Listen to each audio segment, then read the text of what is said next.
বৃহস্পতিবার চাকরিহারাদের ঢেউ আছড়ে পড়েছিল বিকাশ ভবনে। এরপর আজও সেই একই পরিস্থিতি তৈরি হলে ৩টের মধ্যে কর্মীদের অফিস ছাড়তে নির্দেশ দেয় কর্তৃপক্ষ। অনেক কর্মী দুপুরের আগেই বেরিয়ে যান। গতকাল চাকরিহারাদের আন্দোলনে লাঠিচার্জ করেছিল পুলিশ। আহত হয়েছিলেন ১৯ জন। কিন্তু শুক্রবারের সাংবাদিক বৈঠকে এডিজি আইন শৃঙ্খলা জাভেদ শামীম জানিয়েছেন, পুলিশ সংযম দেখিয়েছে। শুক্রবারও বিকাশ ভবন চত্বর ছিল আন্দোলনের হাওয়ায় উত্তপ্ত। বৃহস্পতিবারের মতোই শুক্রবার সকালেও ব্যারিকেড ভেঙে দেন চাকরিহারারা। অন্যদিকে সরকারি সম্পত্তি ভাঙচুর, সরকারি কর্মীদের কাজে বাধা দেওয়ার অভিযোগে চাকরিহারাদের বিরুদ্ধে মামলা দায়ের করেছে বিধাননগর পুলিশ। যদিও আন্দোলনকারীদের চোয়াল শক্ত, কোনো মতেই পিছু হটবেন না তারা।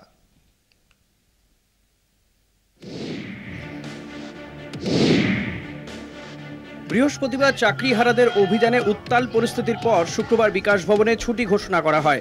অনেক কর্মী দুপুরের আগেই অফিস ছেড়ে বেরিয়ে যান। বৃহস্পতিবার বিকাশ ভবন অভিযানে উত্তাল হয়ে ওঠে চাকরিচ্যুত শিক্ষক ও শিক্ষাকর্মীরা। প্রশাসনের অভিযোগ, বিক্ষোভকারীরা গেট ভেঙে ঢুকে পড়েন বিকাশ ভবনে এবং দিনের বেশিরভাগ সময় ধরে কর্মীদের অবরুদ্ধ করে রাখেন।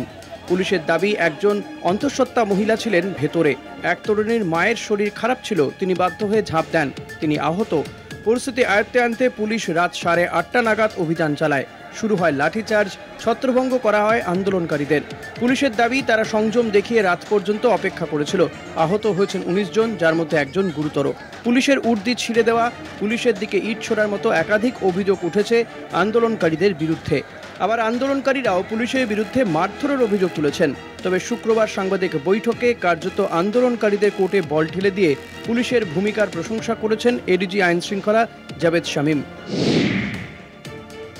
কালকের যেটা পুলিশ আপনারা যেটা দেখাচ্ছেন, অ্যাকশন বলুন বা যা অ্যাক্টিভিটি বলুন, that is related only and only to ensure যে লোকে যারা ফেসে আছেন, যারা কমন এমপ্লয়ি আছেন, যারা বাসে করে ট্রেনে করে বাড়ি ফিরবেন, তাদেরকে বার করে সুষ্ঠুভাবে বের করে নেওয়া, এবং সেটা খুব সক্ষমভাবে হয়েছে। আপনি দেখেছেন যারা যারা ওখানে এমপ্লয়ি ছিলেন কারো ইনজুরি হয়নি, এবং আমরা খুব সুষ্ঠুভাবে বার করেছি। এবং যেটা মিনিমাম একটা বল প্রয়োগের কথা আছে সেইটুকুই হয়েছে, যেটা আপনারা দেখাচ্ছেন সেভাবে। এই জন্যে দেখবেন দফায় দফায় আপনারা নিজেরাই দেখিয়েছেন, দফায় দফায় ছোট ছোট ইনসিডেন্ট হয়েছে। আমরা বার করার জন্য যতটুকু লেগেছে, আবার নেক্সট ব্যাচ যখন বার করা হচ্ছে ততক্ষণ আবার একটু আমাদের পুশ করতে হয়েছে। So it has been not the rampant lathi charge আপনারা যেটা দেখাচ্ছেন বা যেটা বলছেন, সেটা কোনো মতেই হয়নি। আমরা যতটুকু মিনিমাম বল প্রয়োগ করা সেটুকু করা হয়েছে। পুলিশ এবং আন্দোলনকারী দুপক্ষের মধ্যে দফায় দফায় ধাক্কাধাক্কি ও উত্তেজনার জেরে সারাদিন কার্যত অচল হয়ে পড়ে বিকাশ ভবন। বৃহস্পতিবারের পরে শুক্রবার সকালেও ব্যারিকেড ভেঙে দেন চাকরিহারারা। তবে ভবনের ভেতরে প্রবেশ করেননি তারা। ঘটনাস্থলে এখনও মোতায়েন বিপুল পুলিশ বাহিনী। চাকরিহারারা জানিয়েছেন, যে কোনো রাজনৈতিক নেতা তাদের আন্দোলনে যোগ দিতে পারেন, তবে কোনো দলীয় পরিচয় নিয়ে আসতে পারবেন না তারা। এদিকে সরকারি সম্পত্তি ভাঙচুর, সরকারি কর্মীদের কাজে বাধা দেওয়ার অভিযোগে চাকরিহারাদের বিরুদ্ধে স্বতঃপ্রণোদিত মামলা দায়ের করেছে বিধাননগর পুলিশ।